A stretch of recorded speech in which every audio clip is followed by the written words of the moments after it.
Muy buenos días, señoras y señores. Muchísimas gracias por venir a esta reunión organizada por IPAE, CADE Educación. Vamos a iniciar las sesiones de trabajo como debe ser, por donde todo comienza. Es decir, el inicio es por allí donde inicia la formación de los niños en el Perú y por donde comienza también la participación de los empresarios en su acompañamiento al Estado en el esfuerzo de mejorar la calidad de educación en los niveles iniciales de todo el Perú. En el CADE del año pasado quedó claro que teníamos que tener un compromiso los empresarios del Perú con la educación. Aquí Roberto Lerner nos lanzó un reto y este reto fue tomado efectivamente por el empresariado nacional y el resultado de eso es, como ha dicho el señor Isuski, la formación de la Federación de Instituciones Privadas de Educación Superior. Hoy día existe un gremio educador y eso demuestra justamente los resultados de estas CADES. Esperamos que el resultado de esta CADE sea profundizar la relación de los empresarios con la educación a todo nivel, no solamente el nivel inicial, sino el nivel tecnológico y sobre todo el nivel de investigación y desarrollo que está tan venido a menos en el Perú y donde hay tantos recursos que tienen las universidades para investigación y desarrollo y que no son aprovechados. Resultado del canon minero, miles de millones de soles anuales, cientos de millones de soles anuales en manos de las universidades para hacer investigación y desarrollo, y es allí donde probablemente termine. Hoy comienza en la educación primaria, pero nuestra participación debe terminar en hacer que el Perú, como Israel y otras sociedades, tengan niveles de investigación y desarrollo en beneficio de los ciudadanos con participación de las universidades y el sector privado.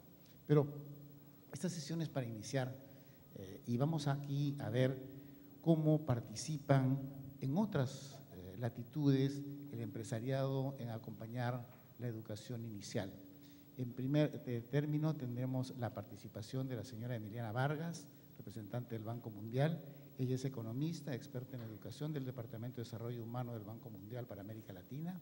Durante el periodo 2003-2008 trabajó en la región América Latina y el Caribe, asesorando a las autoridades chilenas y paraguayas sobre políticas de desarrollo en la primera infancia e intervenciones para elevar la calidad de educación básica y secundaria. Es autora de varios informes institucionales y artículos publicados en revistas especializadas, muchos de ellos sobre la calidad de la educación, el mercado laboral de los maestros y sus incentivos. Sus obras anteriores, incluyendo incrementar el aprendizaje estudiantil en América Latina, el desafío para el siglo XXI, en el 2008 en coautoría con Jenny Petro, e incentivos to improve teaching, Lessons from Latin America 2005, del World Bank Press Editor. Cuenta con un doctorado en educación por la Universidad de Harvard, un máster en administración en política pública del Duke University y un BA en periodismo por la Universidad Católica Andrés Bello de Caracas, Venezuela. Damos la bienvenida a la señorita Emilia Vegas. Adelante, por favor. Muchas gracias.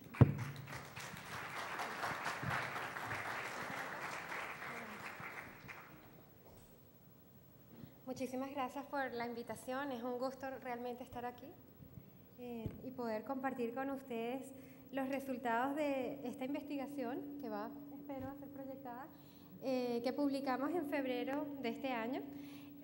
Pero para los efectos de esta presentación, aunque muchos de los resultados se basan en la presentación, también hemos estado haciendo investigación adicional y también en el enfoque del sector privado que corresponde a CADE, quise hacer algunos comentarios especiales para ustedes que espero sean útiles. Bueno, el libro que publicamos en el 2002, coautorado con Lucrecia Santibáñez, se llama La promesa del desarrollo en la primera infancia en América Latina y el Caribe, y creo que tenemos copias para todos aquí disponibles. El mensaje principal que queríamos hacer con el libro es resumir la evidencia tan contundente que existe, que es bastante reciente, sobre el impacto que tiene este periodo en la vida. Perdón, ¿pueden ajustar un poco el micrófono o me paro?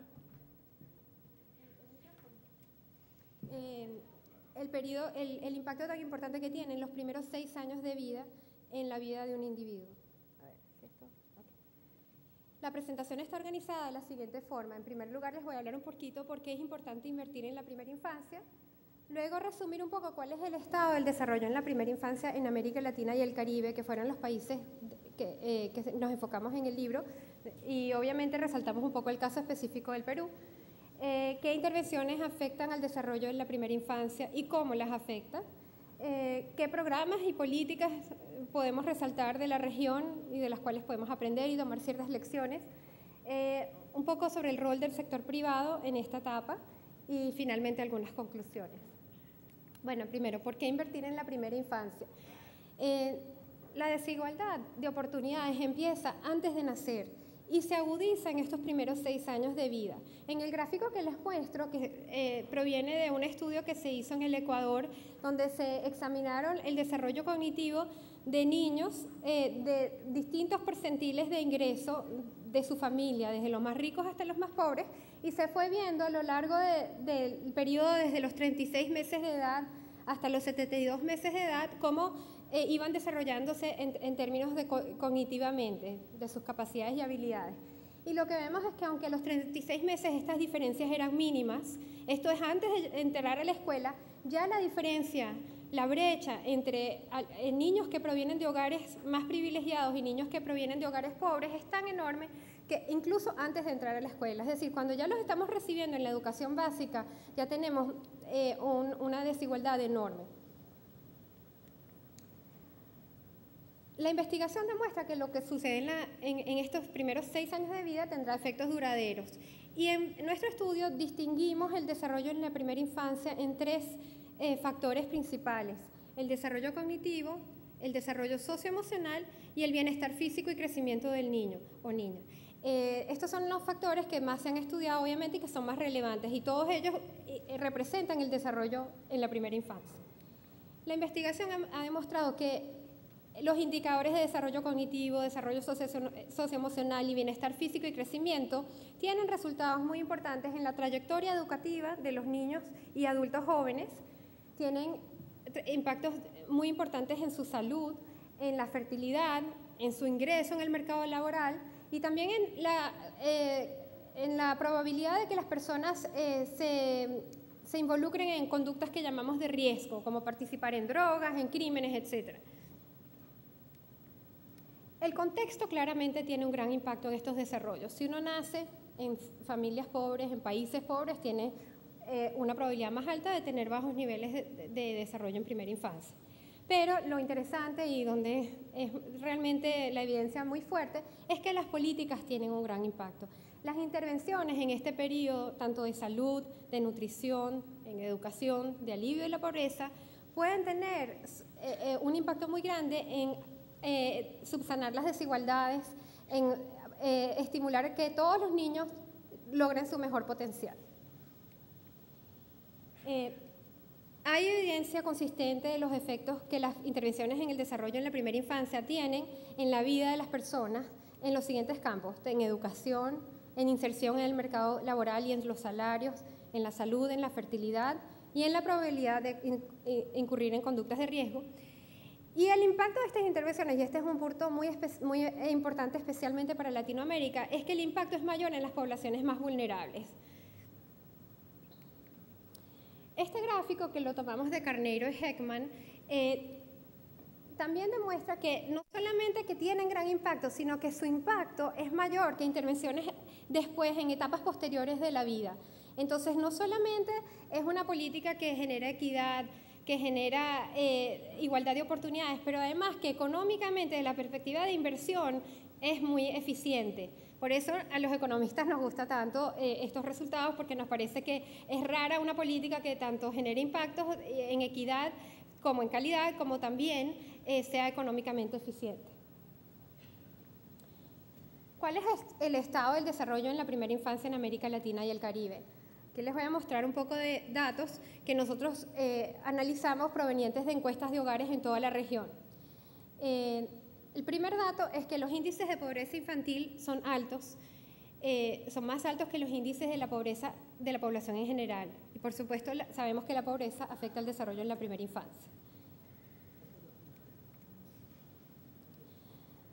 El segundo punto que voy a resaltar, y les voy a presentar la información empírica en las gráficas que siguen, es que hay grandes diferencias en el acceso a servicios de desarrollo de la primera infancia por nivel socioeconómico del niño o niña. Un poco lento. Y la inversión en el desarrollo de la primera infancia es relativamente baja y presenta grandes variaciones entre países. Voy a continuar. No sé si pueden ver bien este gráfico, pero tenemos a los países de Latinoamérica para los cuales contábamos con encuestas de hogares recientes al momento que estábamos preparando el libro. Y lo que presentamos en la barra es el porcentaje de niños que viven en hogares que tienen menos de $2 por día. Y la barra amarilla les muestra la tasa de pobreza entre niños, la barra azul les muestra la tasa de pobreza en la población total. Básicamente, para todos los países la pobreza entre niños es mayor que para la población en total. El caso de Perú está resaltado en rojo. Aquí les presentamos las tasas de matrícula en programas de preescolar y también de primera infancia para niños de 0 a 6 años en los distintos países de la región. Perú está resaltado en rojo con alrededor del 75% de niños de esta población asistiendo a centros de educación inicial. Pero un punto muy importante es tratar de ver, bueno, cuál es la desigualdad en el acceso a los programas de desarrollo de la primera infancia. Y en este gráfico lo que les mostramos es la razón del primer quintil al quinto quintil, es decir, del más pobre al más rico. Si no hubiera diferencias, esta razón sería 1, la barra sería alta. Pero mientras más pequeña la barra, mayor es la desigualdad en el país. Como vemos, Perú, aunque no es el más desigual de la región, cuenta con bastante desigualdad. Igualmente, con respecto a seguro de salud, esta barra les muestra la cobertura entre niños y niñas que tienen menos de 6 años que están cubiertos con seguro de salud. Y la próxima les muestra la razón, es decir, la desigualdad. Es interesante ver que en el caso del Perú no hay tanta desigualdad, pero sí no hay cobertura total. Es decir, alrededor del 65% de todos los niños, independientemente de su ingreso, tienen cobertura de salud en el Perú. No es así el caso en otros países donde hay baja cobertura y alta desigualdad, como por ejemplo el caso de Nicaragua. Un punto a resaltar, especialmente entre empresarios, es el punto de la participación laboral de la mujer y de las madres, porque este punto afecta tanto el ingreso del hogar como, por supuesto, la necesidad de atender a los niños cuyas madres están en la fuerza laboral. El caso de Perú está resaltado en rojo, la barra azul muestra la participación total de las mujeres en la fuerza laboral y la barra amarilla muestra la participación de mujeres que tienen niños de 0 a 6 años de edad. Entonces lo que vemos es que en casi todos los países hay una diferencia, o sea, mujeres con niños pequeños tienden a participar menos, la diferencia en Perú es bastante pequeña. Y el último punto en cuanto a información que les quería presentar es en cuanto a inversión como porcentaje del Producto Bruto Interno. Los países de la OECD invierten hasta el 1.8%. Como ven, no es un gran porcentaje, pero lo interesante es que es mucho más alto que en nuestra región. Este gráfico les muestra la inversión solamente en educación, tanto cuidado infantil como centros de educación preescolar. Y el preescolar está en azul y el cuidado infantil está en amarillo. Y lo que vemos es que la variación entre los países de OCDE es enorme. Países bastante ricos como Estados Unidos tienen una inversión relativamente baja. Dinamarca, Islandia tienen las inversiones más altas. La inversión en educación preescolar solamente, o sea, estamos hablando no sino a partir de 3 años, no excede al 0.6% del PBI y hay gran variación entre los países. Como ven, Guyana es el que tiene una más alta inversión como porcentaje de su Producto Interno Bruto. Perú está en alrededor del 0.2%. ¿Qué intervenciones afectan al desarrollo en la primera infancia? Aquí les voy a presentar el marco, vamos a decir, que usamos para organizar la extensa evidencia que existe sobre las intervenciones. La forma que lo analizamos es las intervenciones no están siempre dirigidas exclusivamente al niño o a la niña. Las intervenciones también difieren dependiendo de la edad del niño o niña, de si tiene 0 a 2 años, 3 y 4, 5 y 6. Por otra parte, hay intervenciones cuyo objetivo final es el niño, pero que pasan a través de la madre o la persona responsable de cuidar al niño, y por eso también las analizamos. Por supuesto, están las intervenciones en el ámbito de la educación, que incluyen el preescolar, las salas cunas y también el cuidado en el hogar. Están intervenciones que se han demostrado que tienen grandes impactos en el desarrollo en la primera infancia, que van orientadas hacia aliviar la pobreza, en particular las transferencias de ingreso condicionadas al hogar, pero también las licencias de maternidad o paternidad, infraestructura de hogar, mejorar la infraestructura del hogar, etc. Y tenemos dos tipos de intervenciones que vienen del lado de salud y las distinguimos entre atención de salud e higiene y nutrición. Ahora les voy a hablar un poco más de cuáles son los resultados empíricos.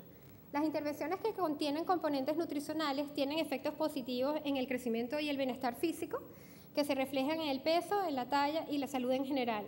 Pero lo más interesante quizás, porque eso es más intuitivo, es que las intervenciones de nutrición tienen un gran impacto en las conexiones que se realizan en el cerebro que contribuyen al desarrollo cognitivo. Por lo tanto, un niño desnutrido no solo no crece físicamente, sino también pierde potencialidades que le van a afectar en su capacidad de aprender a lo largo de su vida, de desarrollarse bien en términos de su capacidad cognitiva. Las transferencias de dinero condicionadas tienen impactos en la prevención y el control de salud, en el desarrollo cognitivo y socioemocional del niño. Y la asistencia preescolar tiene efectos positivos en el desarrollo cognitivo y socioemocional, en la probabilidad de seguir en la escuela. Está bastante demostrado en estudios en Uruguay, por ejemplo, donde se estudia el impacto de la expansión del acceso preescolar que se ha desarrollado en los últimos años, y se ve que la probabilidad de quienes se han beneficiado de ese programa, que es a nivel nacional, tienden a permanecer y graduarse de la secundaria con unas muchas más altas tasas que quienes no se beneficiaron de educación preescolar. Y finalmente, como lo mencioné anteriormente, la participación en estos programas reduce la participación posteriormente en conductas de alto riesgo. Bueno, ¿cuáles son algunas políticas y programas y cómo las podemos clasificar en la región? Hay muchos programas y son a diversas escalas. Alguien mencionaba en la introducción de que se hacen esfuerzos desde la empresa privada, desde el Estado, y es verdad, nosotros tratamos para efectos del estudio seleccionar programas a gran escala o programas que hayan sido a escala más pequeña pero que han sido evaluados rigurosamente. Y no solamente evaluamos el impacto o estudiamos cuál ha sido el resultado de las evaluaciones de impacto, sino hicimos un estudio adicional para tratar de entender cómo había sido llevado a cabo estos programas desde la perspectiva institucional. Porque como saben, una cosa es tener impacto, pero es muy interesante desde la perspectiva de quien toma políticas o quien, como nosotros en el Banco Mundial, asesoramos a los tomadores de políticas, entender bien, bueno, cómo se llevan estos programas a escala, cómo funcionan, qué factores han incidido desde el punto de vista institucional en la capacidad de lograr impactos. Hay 3 países de la región que cuentan con políticas nacionales de desarrollo en la primera infancia, lo cual, como ven, no es mucho. Y estas políticas a su vez son muy distintas, no queremos decir que son todas iguales, pero representan un compromiso mayor que en el resto de los países de ver a la primera infancia como una etapa crítica, y también que ver que las intervenciones integrales son necesarias, no solamente en la educación preescolar, por ejemplo, o programas de nutrición en estas etapas. Y esos países son Chile, que tiene un programa que se llama Chile Crece Contigo, Colombia y Jamaica. Podemos clasificar las políticas de desarrollo en la primera infancia en 4 categorías más o menos generales.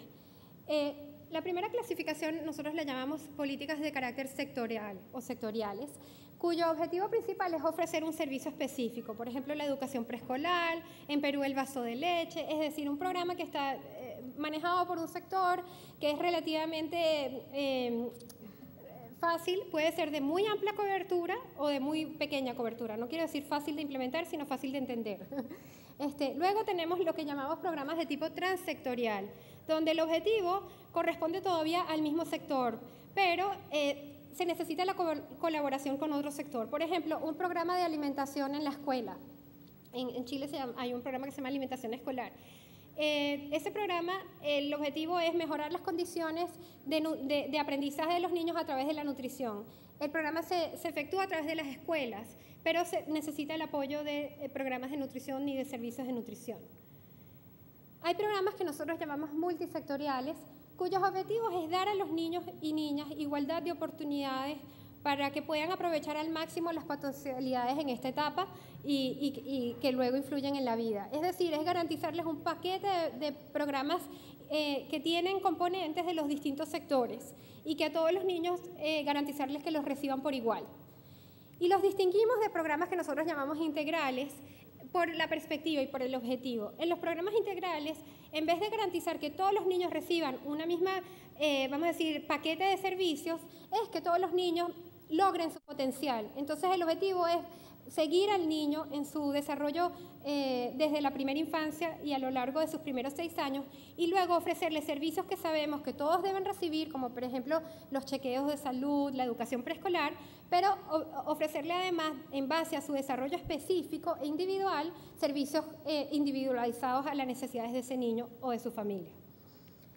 Si nosotros podemos clasificar estos programas, por ejemplo, en un áreas o mecanismos de intervención, yendo desde un sector específico hasta el monitoreo integral, regular, donde todos los niños están seguidos en su trayectoria de desarrollo, y podemos ver cuál es el nivel de complejidad de los arreglos institucionales que se requieren, los podemos ubicar así como sectoriales, afectan un sector específico y las intervenciones provienen de un solo sector, mientras que los programas transsectoriales están diseñados a afectar un sector específico, pero con contribuciones de otro sector, y por lo tanto requieren unos arreglos institucionales un poco más complejos.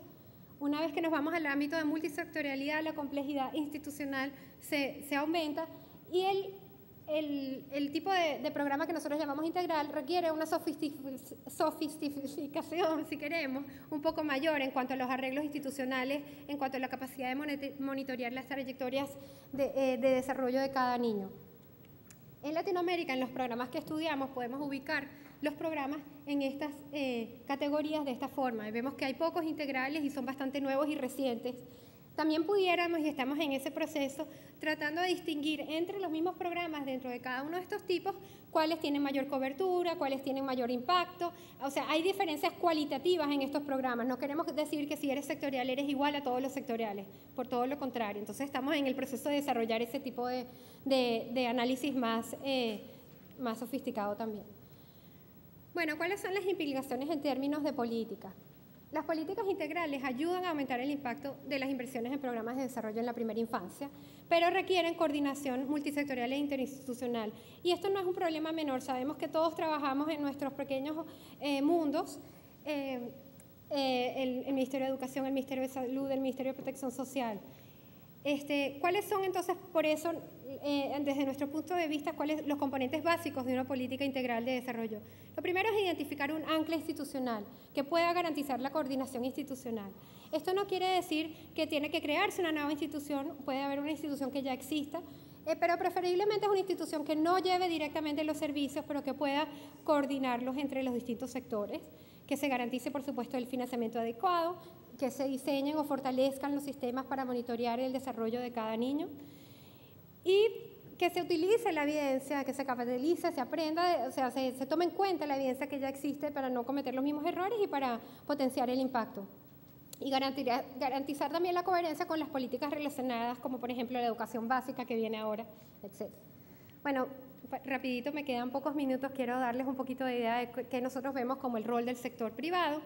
En primer lugar, el sector privado juega puede jugar un rol muy importante en la provisión de servicios y también en su financiamiento.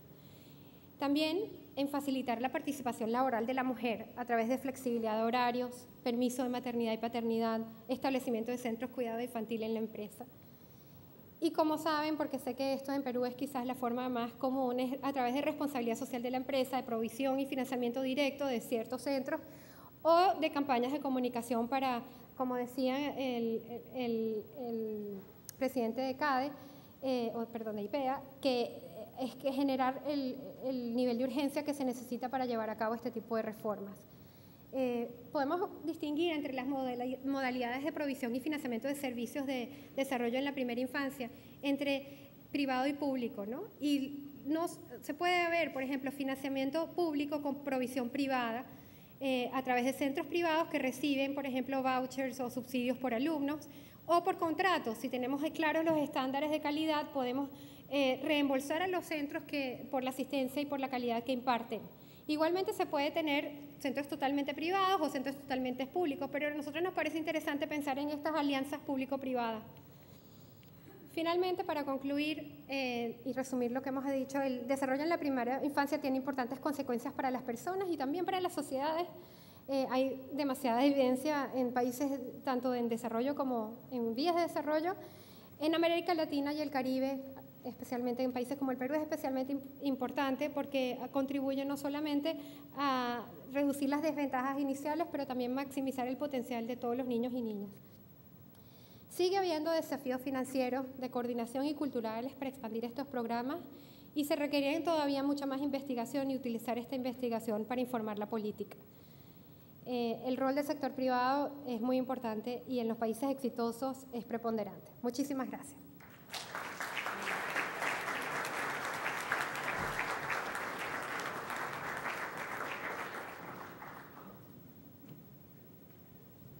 Muchísimas gracias, Emiliana. Yo había omitido indicarles cuál es la mecánica de la sesión. A continuación vamos a tener una exposición a cargo del señor Marcelo Cabrol por 20 minutos y luego tendremos un debate entre nuestros invitados, el señor Jorge Medina, el señor León Trattenberg, la señora Patricia Regui y nuestros invitados del exterior para discutir sobre la participación del sector privado, de la empresa, en la mejora de la calidad de la educación inicial y básica en el Perú.